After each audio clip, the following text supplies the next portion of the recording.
I never thought I'd become the main character in a suburban warfare story, but here we are. It all started when I accepted a teaching position at Oak Ridge Elementary, which also meant relocating to the nearby Sunrest Estates neighborhood. The school had an excellent reputation, and the housing development seemed perfect: neat homes with reasonable yards, a community pool, and best of all, it was just a 5-minute walk to work. What I didn't account for was Debbie Winters, the HOA president, and, as luck would have it, the head of the school's parent-teacher organization.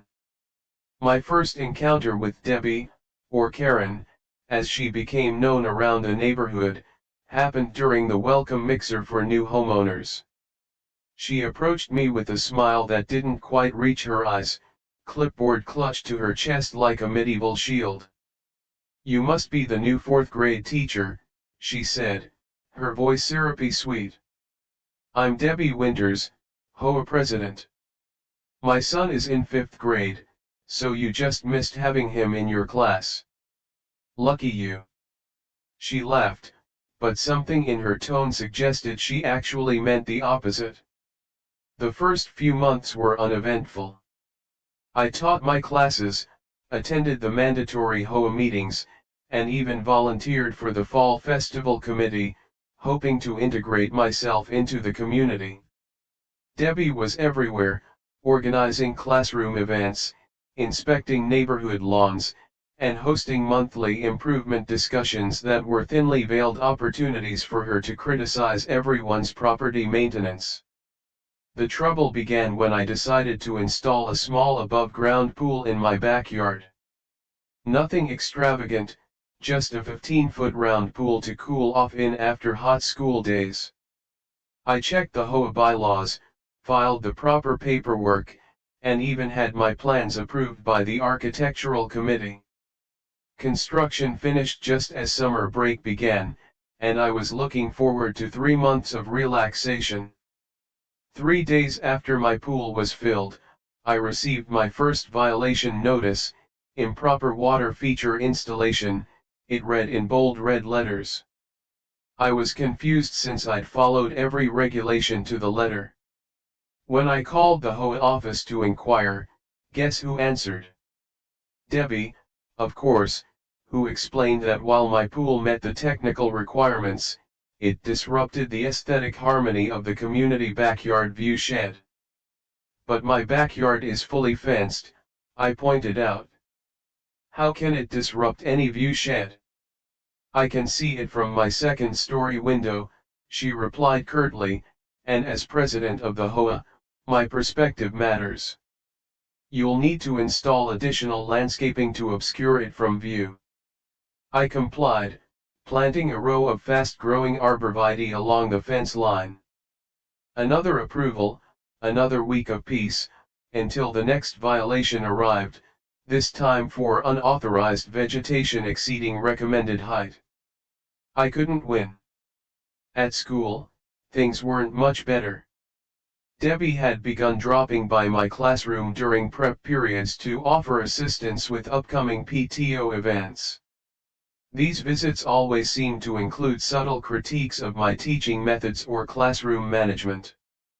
"Mrs. Johnson next door has her students' work displayed so professionally," or "the 3rd grade team coordinates their lesson plans 3 weeks in advance, you know." The situation escalated when Debbie's niece was assigned to my class mid-year. Sophia was a sweet kid but struggled with math. When she brought home a C on her fractions test, Debbie stormed into my classroom during my lunch break. "My niece has never received less than a B in her academic career," she fumed, waving the test paper in my face. "Clearly, your teaching methods are the problem." I took a deep breath and explained my grading system, offering additional resources for Sophia. Debbie wasn't satisfied. "I'll be discussing this with Principal Matthews," she threatened before storming out. The next day, I received an email from the principal requesting that I provide additional documentation for all my grading practices. It wasn't a formal reprimand, but the message was clear: Debbie had influence, and she wasn't afraid to use it. Summer arrived again, and I was determined to enjoy my pool despite Debbie's constant harassment. That's when things took a bizarre turn. One morning, I woke up to find my pool water had turned a murky green color overnight. At first, I assumed it was just an algae bloom from the recent heat wave, so I shocked the pool and cleaned the filter. 2 days later, it happened again, but worse. The water was now a foamy, almost iridescent green. Suspicious, I installed a small security camera overlooking my backyard. Sure enough, the footage from the third night showed a figure in a dark hoodie slipping through my side gate around 2 o'clock in the morning, dumping something into my pool, and then hurrying away. Despite the hoodie, there was no mistaking Debbie's distinctive gait and the monogram tote bag she carried.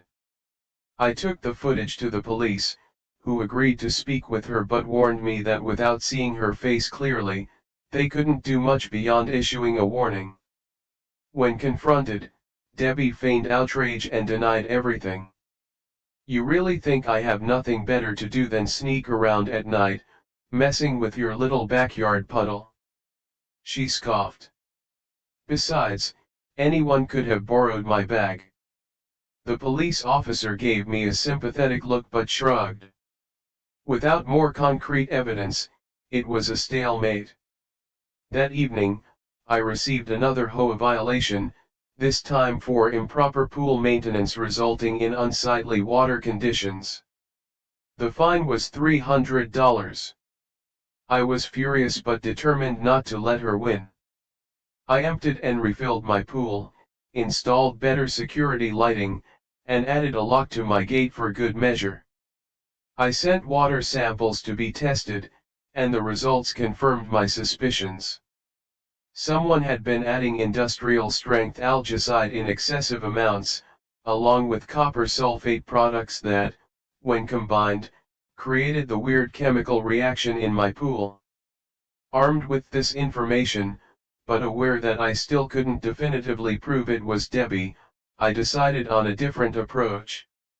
My neighbor Tom, a retired plumber, had mentioned during our last block party that our neighborhood had an unusual water system. Each house had individual water lines that connected at junction boxes serving 4 to 6 homes, an artifact of how the development had been built in phases.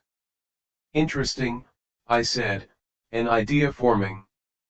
So, theoretically, if someone wanted to, they could access those junction boxes and make modifications."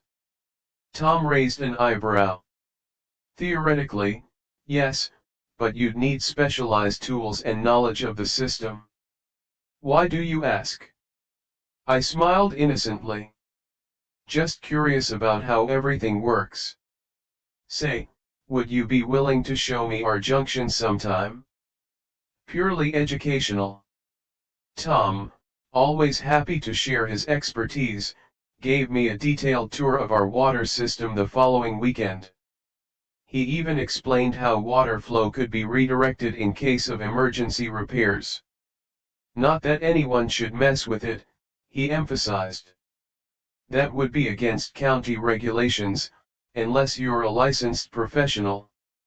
For you, a free like is easy. But for me, it is the greatest support and encouragement. For this video, can you give me 1 like and 1 subscription? Thank you very much. I nodded seriously. Of course. Just fascinating to understand the infrastructure. That night, I did extensive research on water systems, chemical dilution rates, and non-harmful dyes used in plumbing inspections. I ordered several items online and waited patiently for them to arrive. Meanwhile, I continued documenting every pool incident and HOA violation, building a comprehensive file that I shared with a lawyer friend who specialized in property disputes. 2 weeks later, my supplies arrived: professional plumbing tools, harmless blue water dye used by inspectors to detect leaks, and a small, programmable pump system. I waited for the weekend, when Debbie always hosted her garden club meeting at the community center, giving me a solid 3-hour window.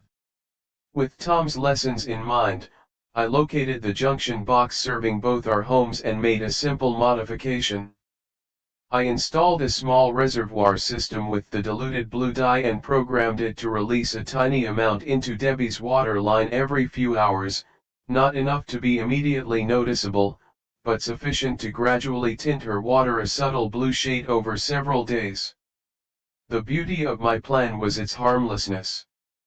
The dye was the same non-toxic substance used by municipal water systems for testing. It would stain nothing permanently but would be nearly impossible to trace once diluted through her entire home system. Most importantly, it would only affect her house, not the neighbors. 3 days passed before I heard the first rumblings. Debbie had apparently called an emergency plumber, convinced her water system was contaminated. By the 5th day, she was at the HOA meeting, demanding an investigation into the neighborhood water quality. Her formerly platinum blonde hair now had a distinct blue tinge, and her white manicure had taken on a cerulean hue. "This is clearly sabotage," she declared to the bewildered board members. "Someone is targeting me." When board member Jenkins gently suggested it might be an isolated issue with her plumbing, Debbie exploded. "Are you implying I'm making this up? Look at my hair. My expensive white bathroom towels are ruined. This is deliberate harassment." The community manager tried to calm her down. "Mrs. Winters, we'll look into it, but perhaps in the meantime, you should stay with a friend until your plumbing issues are resolved." Debbie's face turned an interesting shade of purple. "I will not be driven from my home. I demand immediate action. In fact, I know exactly who's behind this." She turned and pointed directly at me. "It's the new teacher with the unauthorized pool. She's getting back at me for enforcing the rules." Every head turned in my direction. I maintained a calm, confused expression. "I'm sorry, what? I've been dealing with my own pool problems, as you know. Why would I have anything to do with your plumbing?" The HOA manager sighed. "Do you have any evidence of this accusation, Mrs. Winters?" Debbie sputtered, her finger still jabbing in my direction. "She's had it out for me ever since I reported her pool violations, and she's been influencing the board against me." "Why else would you?" Board member Jenkins cleared his throat uncomfortably. "No one is questioning your leadership, Debbie, but making unsubstantiated accusations against neighbors is inappropriate." But Debbie was just getting started. She launched into a tirade about how she'd carried this neighborhood on her back and how everyone was conspiring against her. In her fury, she let slip something she shouldn't have. "And after everything I've done to maintain standards around here, spending my own nights fixing that eyesore of a pool when nobody else would take action." The room went silent. I raised my hand. "I'm sorry, did you just admit to trespassing on my property and tampering with my pool?" Debbie's face froze as she realized her mistake. "That's not I didn't mean." I reached into my bag and pulled out my folder. "I have security footage, water test results showing chemical tampering, and documentation of what appears to be targeted harassment through abuse of HOA authority. My lawyer suggested I bring it to tonight's meeting." I placed the folder on the table. "Also, I believe county environmental regulations have strict penalties for unauthorized chemical dumping." The meeting erupted into chaos. Debbie tried to backpedal, claiming she'd misspoke, but the damage was done. Several board members immediately moved to review my evidence, while others distanced themselves from Debbie as quickly as possible. Within 2 hours, the board had voted to remove Debbie from her position as HOA president, pending an investigation.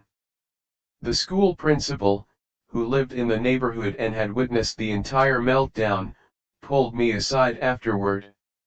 In light of recent events, she said quietly, "I think we'll be looking for a new PTO chair as well. And regarding that documentation request for your grading practices, consider it rescinded." 3 days later, Debbie received formal notice from the county environmental agency regarding the chemical dumping allegations, along with potential fines reaching up to $20,000. The look on her face when she was served the papers in the school parking lot, blue-tinged hair now hurriedly dyed an uneven brown, expression cycling between rage and panic, was worth every violation notice I'd endured. As she stood there holding the official documents, reality finally seemed to sink in. Her carefully constructed kingdom of petty control was crumbling, and for once, she had no clipboard to hide behind.